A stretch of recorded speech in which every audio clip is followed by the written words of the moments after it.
were no-show at the statutory meeting called by GECOM Chair retired Justice Claudette Singh to verify and declare the results. Their absence meant that a quorum could not be reached, forcing an adjournment. A quorum at the first meeting requires the presence of at least 2 commissioners from the government side and 1 from the opposition side. However, according to the Representation of People Act, at a second meeting convened for the same purpose, a quorum is established once any 4 commissioners, including the chair, are present. This means the declaration can go forward this evening if they continue their tactic of non-attendance. Friday's meeting was called after the conclusion of the recount of ballots requested by the Partnership for National Unity (APNU), 1 in Subdistrict 4 of Region 4, and a partial recount in Region 5. Despite making the request, APNU agents did not show up on the second day of the recounts.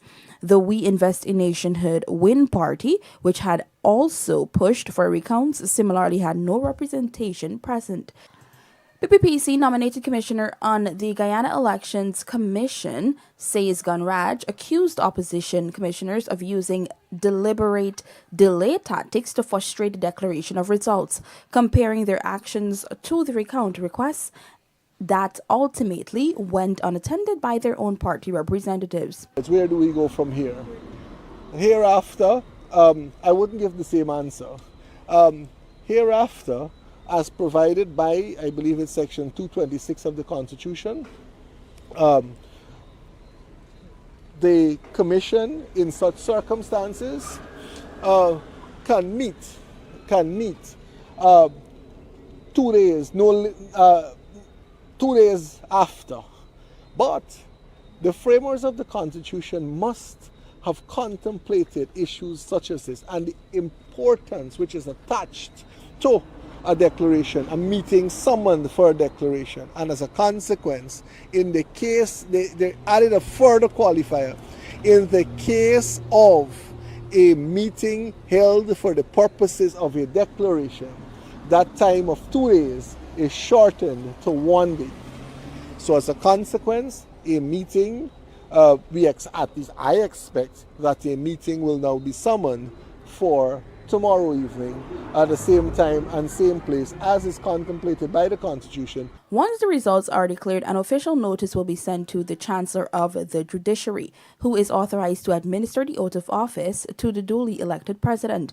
This move was acknowledged by incumbent Attorney General Anil Nandlal, who urged the opposition commissioners to adhere to the laws of Guyana. The law is to ensure that you have fairness and you have due process. But you can't abuse the facilities extended by the law. And if you're going to exercise or take advantage of these facilities, you must do so in the manner contemplated by the law. Following the completion of the recount and tabulation of votes cast in Region 4 and 5, the APNU received fewer votes than initially declared. In Region 4, the original count had APNU at 46,956 votes, but the recount showed a drop to 46,949, 7 votes less. Meanwhile, the incumbent People's Progressive Party Civic PPPC saw an increase, gaining 2 votes, moving from 87,536 to 87,538. Wins of 41,607 votes remained unchanged, while AFC lost 4 votes, moving from 1,765 to 1,761. Meanwhile, the party's votes also decreased in Region 5. In the original count, APNU had 6,480 votes, but the recount showed that they had received 6,477 votes, a decline of 3. The recounts were requested by APNU, headed by Aubrey Norton. Specifically, the recount were for 395 ballot boxes from Subdistrict 4 of Region 4 and 77 ballot boxes from Region 5. Trishelle Silbers, Evening News.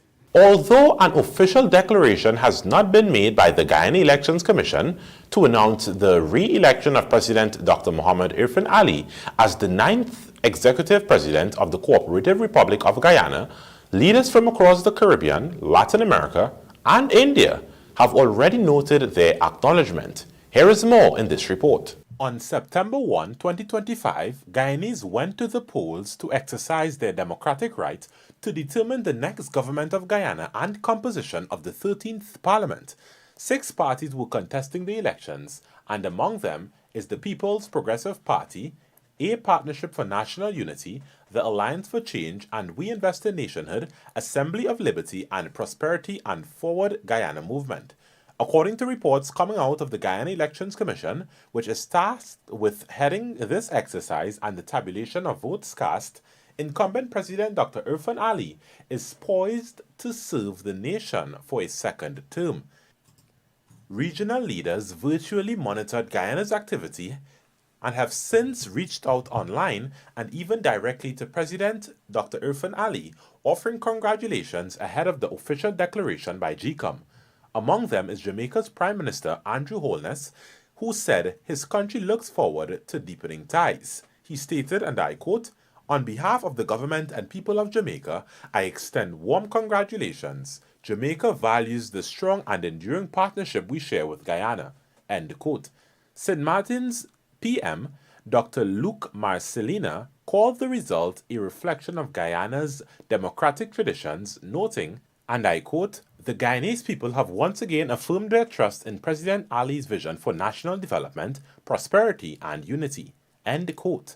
Barbados PM Mia Motley described the win as a moment of significance and urged that oil wealth be managed to ensure prosperity for every Guyanese citizen. Dominica's PM Roosevelt Skerritt extended congratulations via social media, while St. Lucia's PM Philip Pear said the victory reflects the trust and confidence of the people of Guyana and pledged stronger ties. Brazil's President Luiz Inácio Lula da Silva praised the peaceful elections, calling them proof of Guyana's maturity, pluralism, and growing international relevance. Grenada's PM Dickon Mitchell highlighted CARICOM solidarity, saying collaborations are key to building a resilient, inclusive, and sustainable region. From Trinidad and Tobago, Prime Minister Kamala Persad-Pisesa extended warm congratulations on behalf of her government and people, commending all parties for their responsible participation and saluting citizens for ensuring a peaceful process. She reaffirmed Trinidad and Tobago's commitment to standing with Guyana, especially in advancing food and energy security within CARICOM, while stressing that sovereignty and democracy must always be defended. Meanwhile, from Trinidad, PNM opposition leader Penelope Beckles-Robinson called Ali's re-election a resounding victory and a reaffirmation of the trust and confidence placed in the PPPC.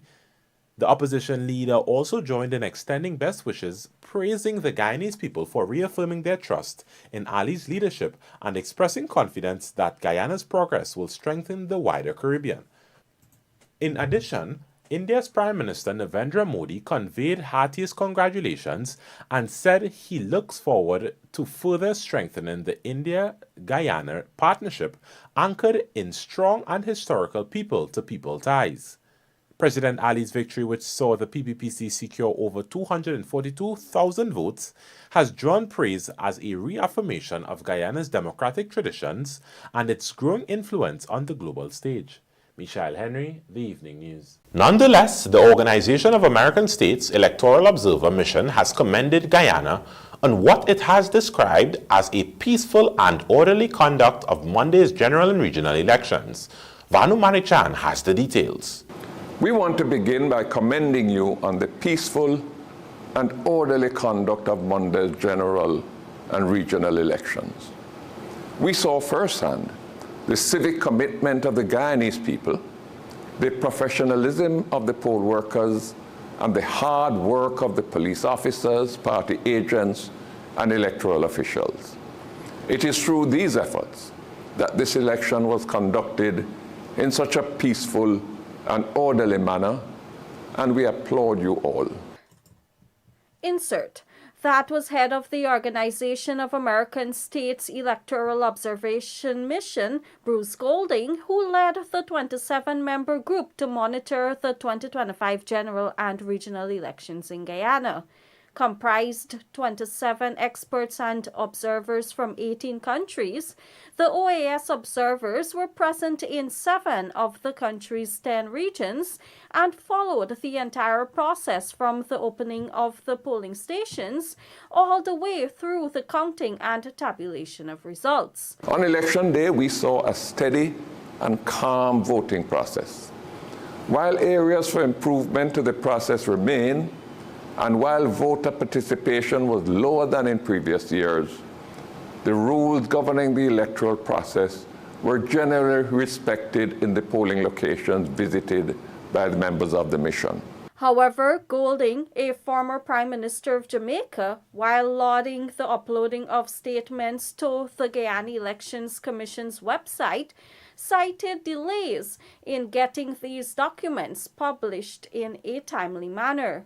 This delay meant that operators had to continue scanning documents into the night and the next day. We recognize and commend the electoral authorities for the improvements they have made to this process, which support transparency. At the same time, it would be beneficial to identify ways in which the statements of poll could be published more speedily. In his preliminary report, the OAS chief observer commended the Guyana government officials and electoral authorities for their commitment to and support for democracy.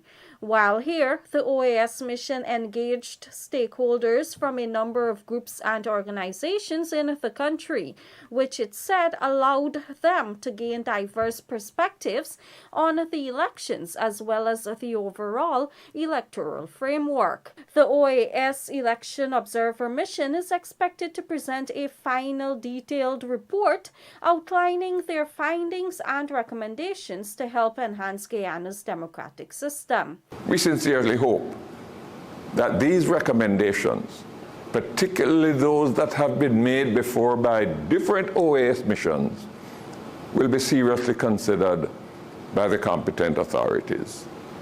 We believe strongly that their implementation will contribute to strengthening future electoral processes and ultimately democracy in the country. To the people of Guyana, we want to express our deepest admiration for your commitment to democracy. We saw firsthand your peaceful participation and your patience in exercising your civic duty.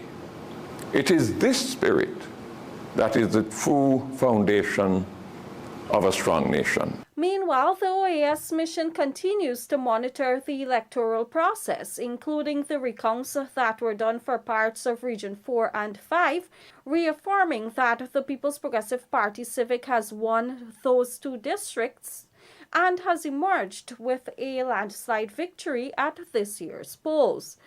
GECOM is expected to formally declare the 2025 elections results late this evening.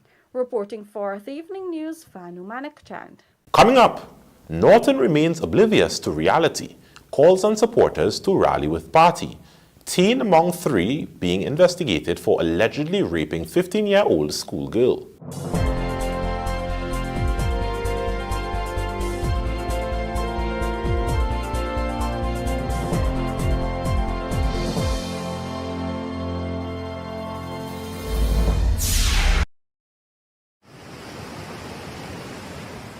Planning a road trip, job site setup, or backyard lime? Sylvie's 60-liter solar cooler keeps your drinks ice cold and charges your phone. No electricity needed. Built tough, solar powered, and ready for off-grid life. Call Sylvie's in Georgetown at 227-6243 or Essequibo at 624-5121. Visit us at 31 High and Hatfield Street or Lot 90 East Henrietta, Essequibo Coast. Shop online at sylviesonline.com. sylviesonline.com, your partner in productivity.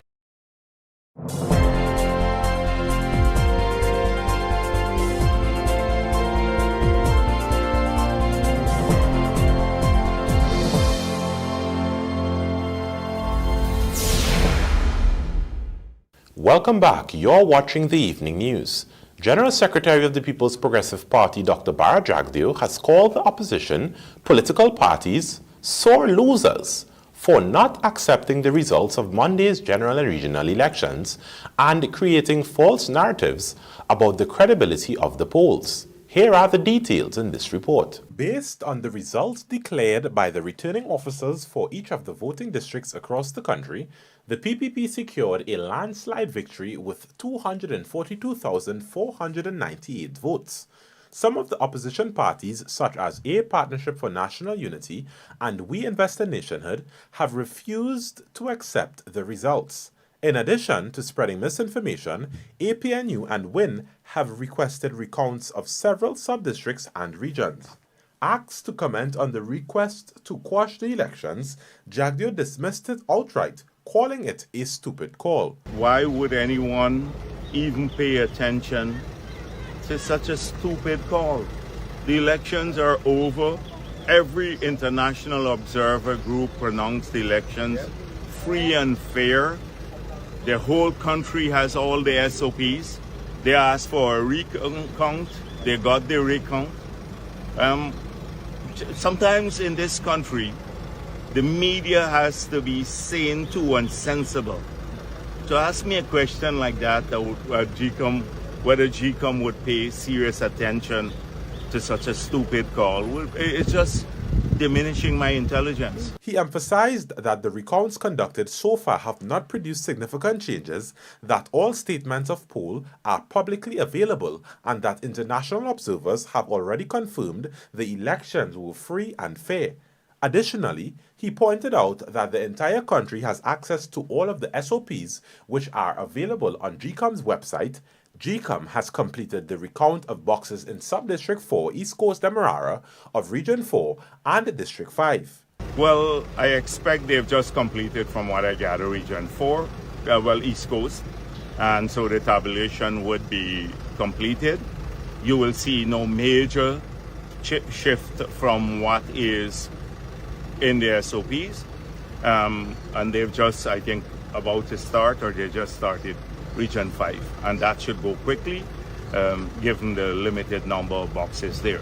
So I anticipate by sometime tomorrow, either late tonight or tomorrow, they'll complete the process of the recount, and thereafter GECOM has to meet the commission and declare President Ali as the President of Ghana. The recount exercise commenced on Thursday at GECOM's Barak Street, Kingston, Georgetown head office.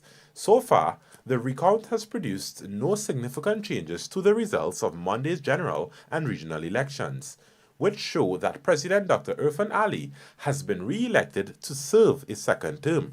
Michelle Henry, The Evening News. Here now is Trishelle Sobers to report that leader of the APNU, Aubrey Norton, still refusing to concede defeat in the September 1 general and regional elections, has once again doubled down on his claim that the polls were neither free nor fair, while urging his supporters to remain mobilized behind the coalition. In spite of the manifest deficiencies in the electoral system, including a bloated list and the lack of biometrics, our party decided to participate in the elections held on the 1st September 2025. The deficiencies to which I refer undermine any basis for the creation of a framework for free, fair, and transparent elections. The number of irregularities which have been discovered and documented gives legitimacy to the position that the elections were not free and fair. Following Monday's election, the country's main political opposition, the People's National Congress (PNC) led a Partnership for National Unity (APNU) lost significant support in its strongholds, including Region 4 and 10.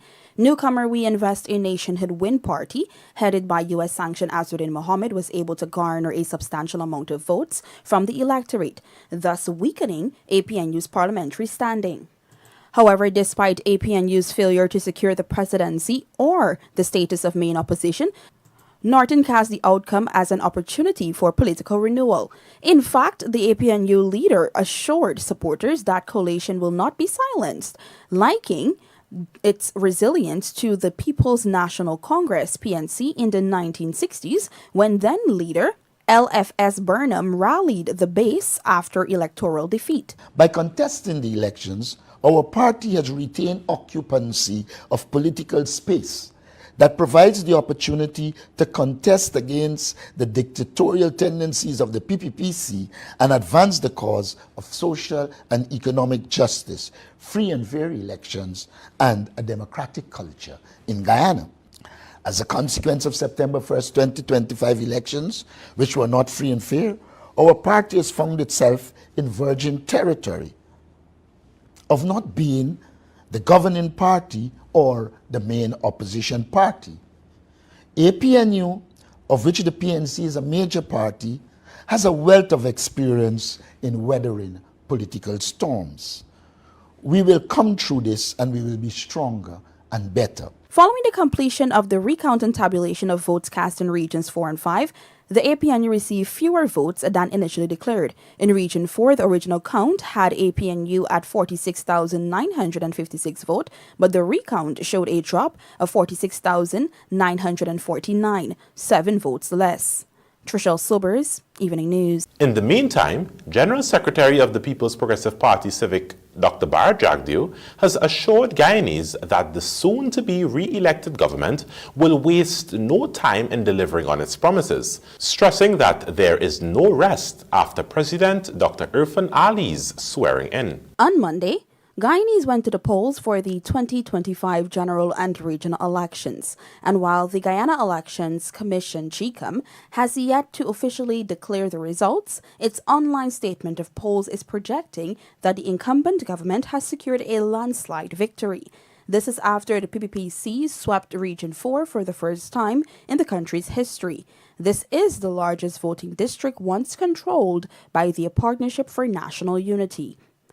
However, with the president slated to be sworn in on Sunday, General Secretary of the People's Progressive Party, PPPC, Dr. Jagdeo, outlined that for the next 5 years, the PPPC's priorities include the establishment of a U.S. $200 million development bank to provide low-interest loans to small businesses, the acceleration of housing initiatives, and critical infrastructure projects such as the Berbice River Bridge expansion and community concrete drainage systems. We promised a development bank. So we have to start from scratch now to now put together this development bank. We have to put the money in the bank. We'd said about $200 million US. We'd have to raise the money, put it in the bank.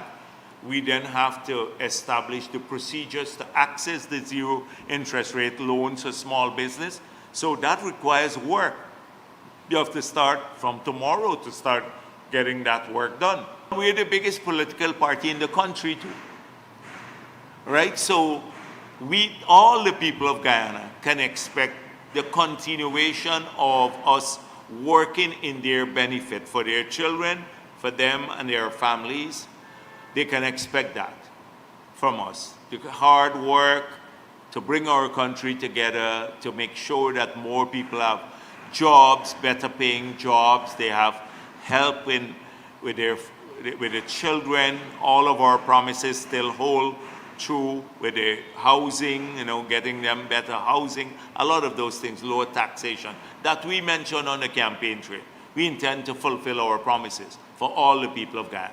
The PPPC's manifesto also includes completing the Berbice Bridge project, rolling out 96,000 street lights before early next year, and installing 4,000 security cameras nationwide over the next 3 years to enhance public security. Jagdeo acknowledged that some of these projects may temporarily disrupt communities, such as when bridges are being rebuilt to accommodate new concrete drains, but insisted they are essential for long-term development. With this in mind, he emphasized that Guyanese have entrusted the PPPC with a fresh mandate, and the government's responsibility is to deliver without delay. We promised to start looking at concrete drains in people's communities. We have to start thinking about how we get this done.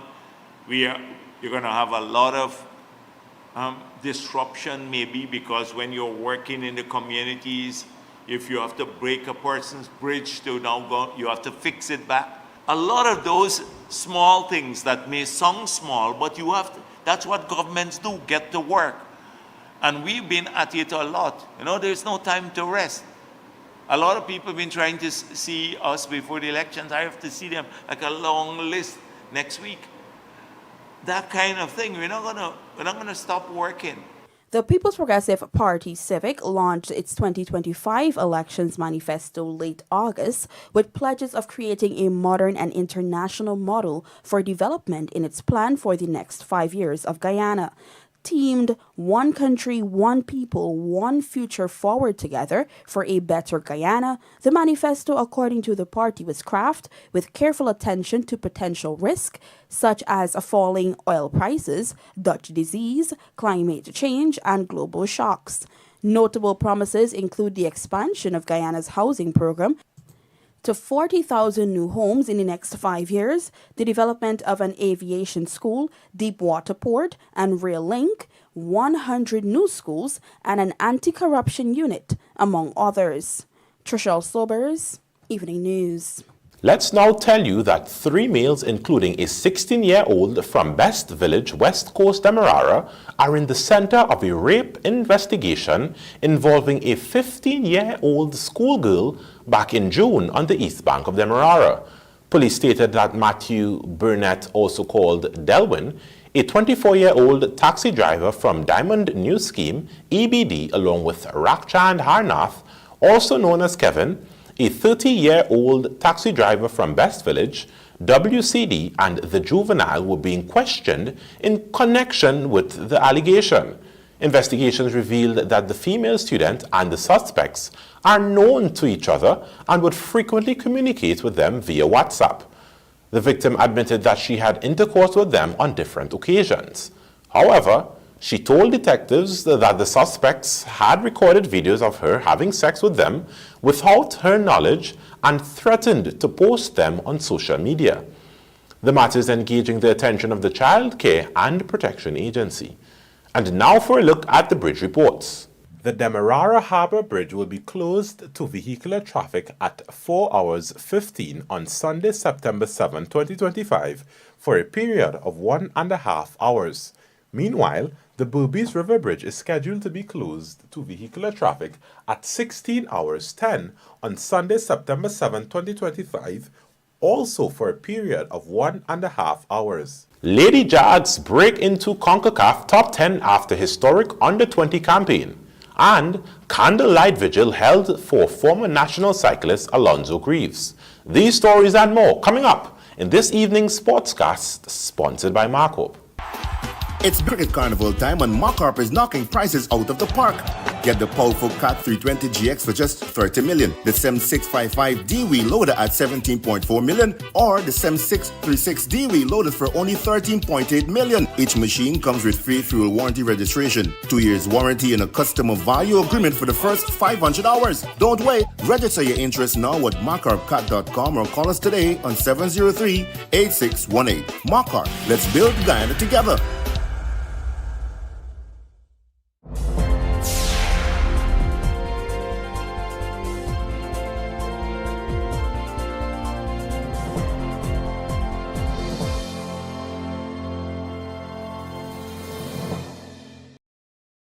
Looking to bring your dream home to reality?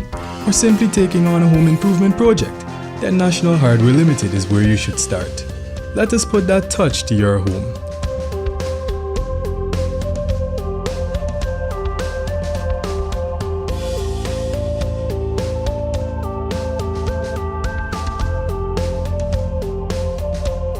Choose from over 1,000 Berger Paint original hues for any surface.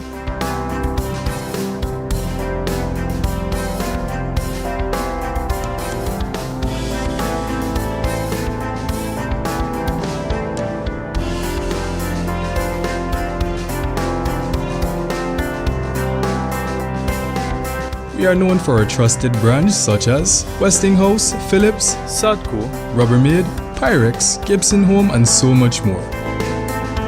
National Hardware Limited, your do-it-best store. Located in downtown Georgetown